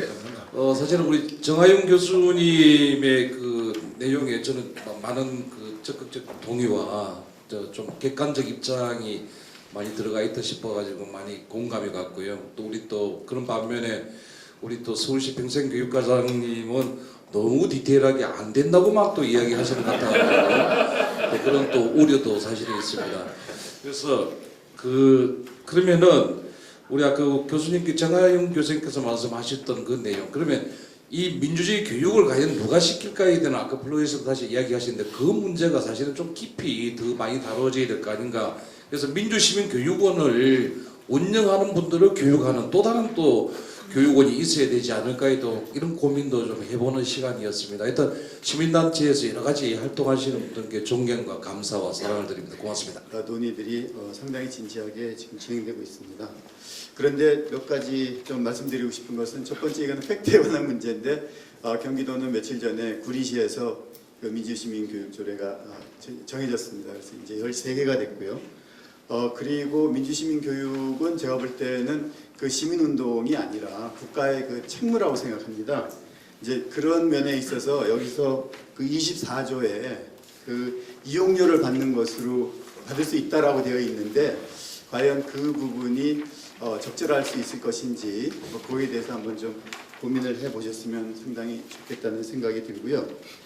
그리고 제가 이제 끝으로 말씀드리고 싶은 것은 어쨌든 여기서 이제 이 독일의 그 평생교육과 시민교육 이렇게 나왔는데 이 논점을 조금 흐리는 그러한 그 제목인 것 같아요. 독일에서는 분명히 이 정치교육으로 되어 있고 그 정치교육이 영어로 번역할 때는 이제 시민교육이지만 독일 내에서는 다 정치교육으로 통용되고 있는데 여기서 굳이 그 시민교육으로 그렇게 좀 하신 것은 좀 어떠신지 하는 좀 생각이 들고요. 그래서 어쨌든 그 정치교육에 대한 그런 명확한, 독일에서는 그렇다는 거죠. 근데 우리나라에서 꼭 그렇다고 얘기하는 것이 아니라 그 부분에 대해서는 아까 그 토론자분들도 말씀하셨지만은 좀 우리 나름대로 그런 어떤 사회적 합의가 필요하지 않을까 이런 생각이 듭니다. 이상입니다. 그래서 철학 교사에게 교육 기회를 주시면 좋겠다는 말씀을 너무 드리고 싶고요. 그리고 저는 이제 청년으로서 얘기를 드리고 싶은 것은 지역 중심의 민주시민 교육은 그리고 지역 중심의 민주시민 활동은 청년층이 너무 배제되기 쉬운 구조라고 생각합니다. 왜냐하면 어떤 지역에서 오래 살아서 그 지역에서 활동을 하는 것이 아니라 청년들이 이슈 중심으로 움직이기 때문에 그 지역 거점을 잡기가 굉장히 힘든 부분이 있어서 그 부분을 반영해 주시면 청년들도 시민 교육에서 배제되지 않는 조례안이 나올 거라고 생각합니다. 저희 그 시민의 대의를 해주시고 대표를 해주시는 의원님들 3분 정도가 이사로 들어오시는 거에 대해서는 환영하는데 이 모든 이사들을 시의회가 추천을 해야 되는 것인지에 대한 답변을 좀 듣고 싶습니다. 순서를 좀 바꿔갖고 일단 제가 볼 때는 가장 이 문제에서 가장 앞서서 좀 손대셔야 될 게 제가 보니까는 의회인 것 같고요. 그 다음에 이 문제에 대해서 좀 정확하게 같이 동참하고 백업해 줘야 될 게 행정인 것 같고요. 그 다음에 이제 이 학술적 조언을 해줘야 될 게 전문가로서의 교수 진영인 것 같고 나머지 시민사회가 이제 좀 여기에 대해서 열심히 그 뒤에서 하고 또 필요한 거 해야 되기 때문에 순서를 그렇게 한번 가보는 게 어떨까 싶습니다. 그래서 마지막 한 1분씩 또는 2분도 괜찮습니다. 그래서 지금 나오신 질문과 이거를 우리 김경호 의원님하고 그다음 장화영 과장님, 그다음에 우리 정화윤 선생님, 그다음 김희은 선생님, 그다음에 우리 그 유영모 선생님 얘기를 이렇게 듣는 하고 선생님도 필요하신 시간 안 괜찮죠? 예, 그렇게 한번 진행해 보도록 하겠습니다. 우선 우리 위원장님께서 이번에 이렇게 대표 발의를 하시고 조례하시고 개정안을 내셨다고 하시길래 저도 그제서 한번 찾아보게 됐고요. 행정자치위원회에서도 그렇게 깊게 생각하지 않았던 게 아니 다른 의원님들은 깊게 생각하고 있었는데 제가 부족해서 저 또한 깊게 생각하지를 못했습니다. 그래서 아까 전에 말씀하시기에 저는 평생교육국 안에 시민교육이 같이 들어가 있다고 생각을 하고 있었거든요. 그렇게 배웠는데 아니라고 얘기를 하셔갖고 거기에 대해서 다시 한번 짚어 넘어가도록 하고요. 아까 전에 의원들 얘기하셨는데 의원님들이 3명 이상 들어가는 거에 대해서 좀 그렇지 않아요. 그거는 다시 충분히 고려해 볼 수 있는 문제라고 생각합니다. 이렇게 많다고 생각하시면 그거는 이제 조례 제정하신 위원님께서 충분히 옆에서 듣고 계시니까 거기에 대한 대안점을 마련하지 않을까 싶은 생각을 들고요. 아닌가요? 아까 11명의 이사를 시의원이 다 추천하게 문제예요. 그거에 대한 추천. 그게 만일에 문제가 되면 다른 방안을 그것도 충분히 검토할 수 있을 거라고 저는 생각합니다. 그렇죠? 변기 위원장님? 네. 그렇다고 그랬습니다. 그게 거기에 대해서 더 크게 문제되지 않을 것 같고요. 앞으로 저는 그냥 간단하게 말씀드리겠습니다. 행정자치위원회 대표로 여기 앉아 있긴 하지만 제가 그 대표적인 입장에서 말씀드릴 입장이 아니기 때문에, 왜냐면 전문인들의 저희 검토 보고가 아직 정확히 올라오지 않은 사항이라 갖고 제가 뭐라고 뚜렷이 말씀을 못 드리지만 민주 시민 교육 자체는 저는 꼭 필요하다고 보고 있습니다. 저뿐만 아니라 저희 위원님들도 마찬가지고, 그런데 이 교육을 어떻게 할 것이냐에 대한 고민은 행정국과 같이 논의를 더 해봐야 되지 않을까 싶은 생각이 듭니다. 하여튼 시민교육이 잘 나갈 수 있도록 저 또한 열심히 옆에서 서울시에서 돕도록 노력하도록 하겠습니다. 우리 행자위에서 아마 민주시민교육 해외사례 연구를 하고 있는 걸 알고 있습니다. 그 사안과 같이 녹여서 포괄적으로 검토를 하면 될 것 같고요. 그 이용료 부분은 지금 우리 평생교육진흥원에서 시민대학을 운영하고 있습니다. 그래서 그 부분이 좀 현재는 이용료 부분이 없기 때문에 과연 그 부분이 적절한지에 대해서 저희 좀 검토가 필요할 것 같고요.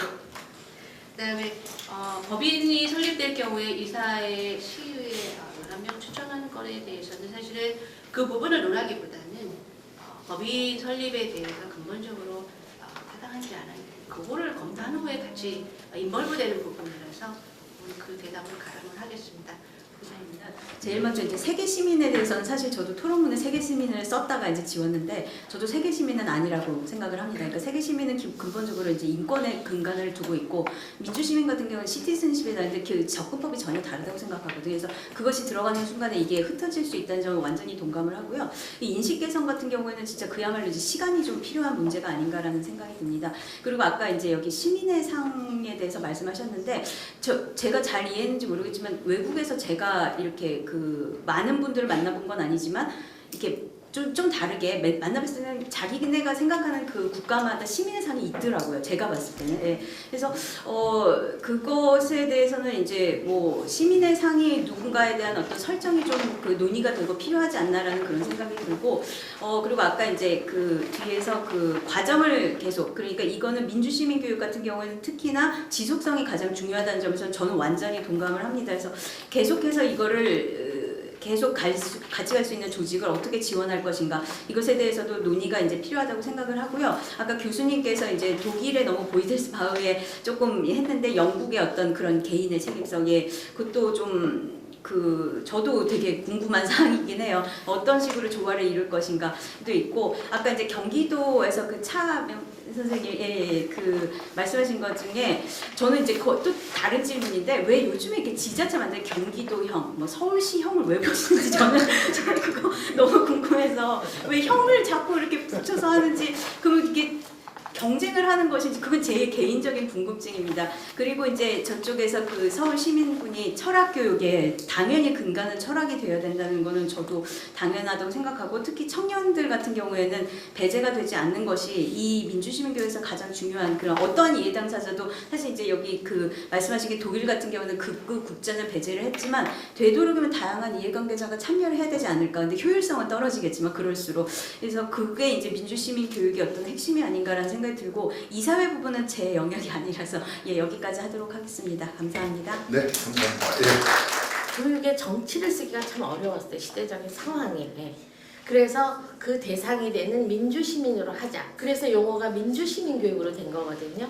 원래 목적이 정치교육이었고 그 당시 의식화교육이라든가 그 다음에 모든 말하자면 시민들이 사실은 받아야 되는 정치 교육이죠. 세계 시민이든 무슨 시민. 근데 그 사이에 여러 가지 뭐 세계 시민 따로 하고 인성교육 따로 하고 뭐 따로 하고 하면서 거의 백화점식으로 아이템들이 나열이 되면서 그러니까 뭐 하나가 어디에 막 걸쳐져 있고 사실 교육 수혜자들은 엄청 복잡한 막 인권도 받아야 되고 뭐도 받아야 되고 이렇게 막 아수라장이 돼버린 교육이 돼버릴 거예요 현장이. 그래서 저는 이번 기회에는 조금 우리가 민주시민 교육을 정치교육으로 다시 바꿀 수는 없지만 주제와 대상과 이거를 조금 말하자면 좀 정리를 해서 교육 수혜자에게 원스톱 서비스가 될 수 있게 하는 게 어떤가 하는 거는 근데 그거는 제 바람인데 지금 그거 하기가 너무 어려우니까 그냥 민주시민 교육으로 개정하는 해보자 뭐 이런 얘기죠. 아무튼 죄송하게 됐습니다. 20년 전에 잘못했어요. 교사가 그러니까 지금도 사실 제가 알기로는 각 지자체나 여러 교육청에서 민주시민 교사들을 교육하는 그 과정이 많이 이루어지고 있는 걸로 알고 있거든요. 근데 이게 진짜 저도 계속 궁금한 게 강의 뭐 2박 3일, 3박 4일 이거를 진행해서 그럼 민주시민 교육을 자격을 가졌다고 할 수 있나? 그래서 진짜 고민인 것 같아요. 그래서 민주시민 교육원을 만들 때 그런 교사 양성이라든지 교사 양성 어떤 식으로 체계를 할 것인가에 대해서도 좀 정말 그거는 굉장히 중요한 문제라는 그런 생각이 듭니다. 네. 그래서 거기에 대해서 시민들에 대한 솔루션 굉장히 많은데 제가 나중에 그거는 다음에 얘기하도록 하고요. 민주주의를 뭐냐 마을 민주주의, 지역 지자체를 지역 민주주의, 국가 민주주의, 세계 민주주의를 사실은 이제 통합적으로 논의해야 될 시점이고 우리가 보통 말할 때 세계적으로 생각하고 지역적으로 실천한다는 말이 있는 것처럼 최근에 기후 변화라든가 다문화 사회라든가 난민 문제라든가 이런 것들이 사실은 뭐 기후 정의라든가 이런 문제가 있기 때문에 사실 내용적으로는 포함 안 시킬 수 없는 상황이 이미 와 있기 때문에 조례 넣고 안 넣고를 떠나서 저는 세계 시민과 관련된 시민으로서 우리가 글로벌 시티즌십이라고 얘기하잖아요. 로컬 시티즌십이라고 얘기하듯이 그런 포괄적으로 저는 우리가 민주시민 교육을 담는 것이 저는 개인적으로 맞다 이런 생각이 들고요. 청년 청소년 관련해서는 지금 사실은 청소년 같은 경우는 이미 청소년 민주시민 교육 관련된 교육 교재라든가 이런 발굴들이 많이 되고 있고 청소년을 대상으로 민주시민 교육은 많이 진행되고 있는 건 사실은 다만 청년이 상대적으로 배제되어 있는 건 사실인 것 같고요. 청년과 관련된 이런 민주시민 교육 참여 기회를 늘리는 건 좋고 그다음 각종 위원회라든가 이런 데 조직적으로 참여시킬 것인가 문제는 저는 굉장히 긍정적으로 검토하면 좋겠다는 생각이 듭니다. 그 다음에 민주시민교육 전문가 양성은 아까 용인시 조례도 나와 있는 것처럼 저는 이게 조례상에 그런 것들이 좀 포함될 필요가 있는 것 같습니다. 사실은 지금은 그냥 강사 양성 정도로만 진행되고 있는데 민주시민교육을 좀 더 체계적으로 좀 교육할 수 있는 전문가 양성은 저는 필요한 부분이 있는 거 동의를 하고요. 아까 우리 선생님이 그 인성과 관련된 논의가 있는데 지금 인성법인가요? 지금 인성교육 기능. 예, 기능법 있잖아요. 그러니까 인성교육 기능법이 그걸 다 보여서 어느 분은 인성 및 민주시민 교육 기능법을 하자 이런 제안도 있는 것 같은데 어떤 제가 보기에는 뭐 그 법으로 다니는 것보다 민주시민 교육 내에 아까 평생 교육, 뭐 마을 교육 뭐 이런 게 있듯이 인성과 관련된 교육도 하나의 큰 영역으로 포함시켜서 논의를 하면 저는 크게 문제 없지 않을까 싶고요. 마지막으로 의회 추천과 관련된 거는 그런 것 같습니다. 저는 기본 취지는 이것이 원래 민주시민 교육 지원법 처음에 나올 때는 국회 산하기구로 민주시민 교육을 두자는 법안이 있었습니다. 그거는 뭐냐면 정부가 주도했을 경우 갖는 독립성의 문제를 좀 통제하자는 취지에서 국회에 두자는 제안이었는데 아마 취지는 의회가 권한을 주는 거는 행정이 지나치게 독립성을 침해할까봐 의회가 좀 더 권한을 주자는 취지에는 저는 동의해서 의회가 상당 권한을 행사하는 데는 동의하지만 말씀하신 것처럼 11분을 다 추천하거나 할 경우는 또 다른 이게 해결성의 문제가 발생할 수 있으니 좀 다양한 추천 루트를 두는 것은 또 훨씬 더 민주시민 조례에 맞지 않을까 그런 생각이 듭니다. 이상입니다. 네, 감사합니다. 근데 어쨌든 오늘 결국 최종적으로는 이 오늘의 마지막으로 저는 굉장히 감동스러운 게 드디어 시민단체에서 맴맴맴 돌던 게 드디어 오늘 우리 의회 협조로 드디어 이제 의회와 행정과 전문가들이 다시 이 논의를 본격적으로 서울시를 위해서 서울 시민을 위해서 할 수 있는 자리가 드디어 이제 본격적으로 시작됐다는 데서 가장 큰 그 감사를 느껴요. 그래서 오늘 그래서 이 자리를 마련해 주신 우리 서울시의회 서은기 의원님 다시 한번 감사드립니다. 그리고 오늘 이 행사 준비할 때 우리 그 갑자기 짧은 시간에 우리 그 박순정 전문위원 비롯해서 시의회 사무처 직원분들 너무 고생해서 박수 한번 부탁드리겠습니다. 네. 그러려고 했는데 그냥 넘어갈래요. 왜냐면 나중에 또 한번 하셔야 되니까 서영 의원님은 쓴다 해서 어쨌든 오늘 이 성과를 갖고요. 저희한테 남는 과제는 이제는 또 의회와 또 행정과 또 전문가들과 또 시민단체 간에 여러 가지 의견을 계속 모아내고 하는 게 어떨 저희 과제인 것 같아요. 그래서 그런 것들을 약속드리는 자리가 저희 민간단체들이 해야 될 역할인 것 같습니다. 어쨌든 오늘 이 끝까지 자리 끝내주셔서 감사하고요. 마지막 큰 박수 한번